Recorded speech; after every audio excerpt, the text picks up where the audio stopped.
नमस्कार। एनसीपी कांग्रेस शिवसेना के महाविकास अघाड़ी गठबंधन सरकार में एक तरफ भ्रष्टाचार चरम सीमा पर है तो दूसरी तरफ महाराष्ट्र की राजनीति में बड़ा फेरबदल होने की चर्चाएं लगातार हो रही है। ताजा अपडेट के मुताबिक शिवसेना एनसीपी में तकरार की खबरें आ रही है। एनसीपी प्रमुख शरद पवार कांग्रेस और यूपीए से अलग ममता बनर्जी के साथ मिलकर थर्ड फ्रंट बनाना चाहते हैं, लेकिन कांग्रेस और सोनिया माता के दबाव में शिवसेना शरद पवार से किनारा कर रही है, जो एनसीपी को कतई रास नहीं आ रहा। बता दें कि 30 नवंबर को ममता बनर्जी थर्ड फ्रंट की नींव मजबूत करने के लिए महाराष्ट्र दौरे पर थी। उस दौरान उद्धव ठाकरे ने तबीयत खराब होने का बहाना बनाकर ममता बनर्जी से मुलाकात के लिए इनकार कर दिया और अपने बेटे आदित्य ठाकरे को उखाड़ दिया वाले पत्रकार संजय राउत के साथ ममता से मिलने भेज दिया। आदित्य ठाकरे और संजय राउत ने ममता बनर्जी से मिलकर थर्ड फ्रंट बनाने पर चर्चा की, लेकिन जैसे ही ये बात कांग्रेस तक पहुंची तो सोनिया माता और राहुल बाबा नाराज हो गए। ऐसे में सोनिया माता का दबाव जैसे ही शिवसेना प्रमुख उद्धव ठाकरे पर पड़ा तो शिवसेना के तोते उड़ गए और शिवसेना ने थर्ड फ्रंट से यू टर्न लेते हुए यूपीए को ही बेस्ट बताया, जो सीधे तौर पर एनसीपी प्रमुख शरद पवार को नाराज करने वाला कदम था। शिवसेना प्रमुख उद्धव ठाकरे को डर सताने लगा है कि यदि थर्ड फ्रंट बनाने के मामले में एनसीपी प्रमुख शरद पवार और ममता बनर्जी का साथ दिया गया तो फिर कांग्रेस महाविकास अघाड़ी गठबंधन से अपना समर्थन वापस ले लेगी। उद्धव सरकार गिरने के डर से शिवसेना ने थर्ड फ्रंट बनाने के मामले में यू टर्न तो ले लिया है और संजय राउत अब यूपीए को ही मजबूत विपक्ष बताना शुरू कर चुके हैं। ऐसे में एक तरफ कांग्रेस के साथ समझौता तो शिवसेना कर चुकी, लेकिन एनसीपी प्रमुख शरद पवार को उद्धव ठाकरे नाराज भी कर चुके हैं, जिसका अंजाम महाविकास अघाड़ी गठबंधन को भुगतना पड़ेगा। अब एनसीपी के नेताओं ने शिवसेना को आड़े हाथों लेना शुरू कर दिया है। महाविकास अघाड़ी गठबंधन की दो पार्टियां शिवसेना और एनसीपी में लगातार तकरार बढ़ती जा रही है, जो आने वाले समय में एक बड़े भूचाल की ओर साफ साफ संकेत है। पूर्व में भी अनिल देशमुख को नहीं बचा पाने के कारण शरद पवार उद्धव ठाकरे से नाराज चल रहे थे और उद्धव सरकार की नाकामियों को गिनाते हुए पवार पहले भी कह चुके हैं कि उद्धव ठाकरे को मुख्यमंत्री बनाकर उन्होंने अपनी जिंदगी की सबसे बड़ी भूल कर दी।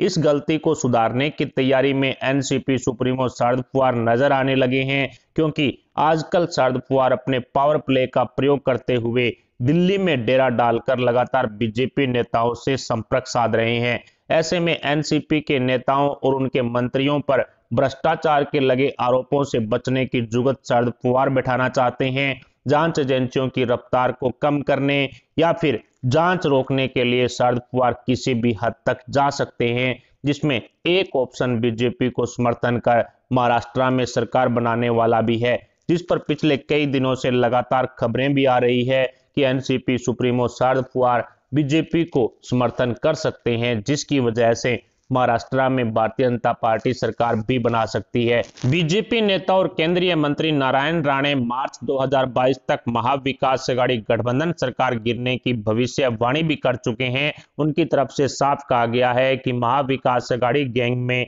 भ्रष्टाचार अब चरम सीमा पर है, जिसके चलते कहीं ना कहीं उद्धव सरकार के मंत्री, उद्धव सरकार के नेता, उद्धव सरकार के जो विधायक हैं वो भ्रष्टाचार के आरोपों में जेल में जाएंगे, जिसकी वजह से उद्धव सरकार 145 का जादुई आंकड़ा हासिल नहीं कर पाएगी। और इसी सोच के साथ कहीं ना कहीं बीजेपी के वरिष्ठ नेताओं की तरफ से महाविकास अघाड़ी गठबंधन सरकार गिरने की भविष्यवाणी है वो कर दी गई है।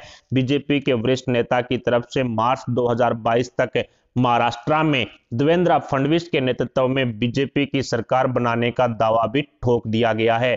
ऐसे में अब उद्धव सरकार की उल्टी गिनती शुरू होने के क्यास लगाए जाने महाराष्ट्र की राजनीति में शुरू हो चुके हैं। लगातार महाराष्ट्र की राजनीति में आ रहे भूचाल से शिवसेना में हड़कंप मचा हुआ है। एनसीपी प्रमुख शरद पवार ने महाविकास अघाड़ी गठबंधन की उद्धव सरकार में खलबली मचा करके रख दी है। जो सीधे तौर पर अगाड़ी गैंग को बिखेरने का काम करेगी। इसके अलावा शिवसेना के विधायकों में भी सेंधमारी की चर्चाएं तेज है। बताया जा रहा है कि शिवसेना के राज्यसभा सांसदों से बीजेपी नेताओं की लगातार मुलाकात हो रही है, उनके साथ गुप्त डील हो रही है। ऐसे में कहीं ना कहीं शिवसेना में भी उद्धव सरकार और महाविकास अघाड़ी गठबंधन का विरोध है, जिसका फायदा विपक्ष उठा सकता है। ऐसे में अब महाविकास अघाड़ी गठबंधन सरकार में बड़े फेरबदल होने तय हैं। फिलहाल महाविकास अघाड़ी गठबंधन को लेकर के क्या एनसीपी प्रमुख शरद पवार शिवसेना को थर्ड फ्रंट में साथ लेकर के आएंगे? क्या उसके बाद कांग्रेस है वो महाविकास अघाड़ी गठबंधन में शिवसेना को समर्थन करेगी? इस पर आप अपने विचार हमें कमेंट बॉक्स में जरूर बताएं। साथ ही वीडियो को लाइक करके हमारे चैनल को सब्सक्राइब जरूर कर लें। अभी के लिए इतना ही, मिलते हैं अगली बड़ी अपडेट के साथ। तब तक के लिए जय हिंद, जय भारत।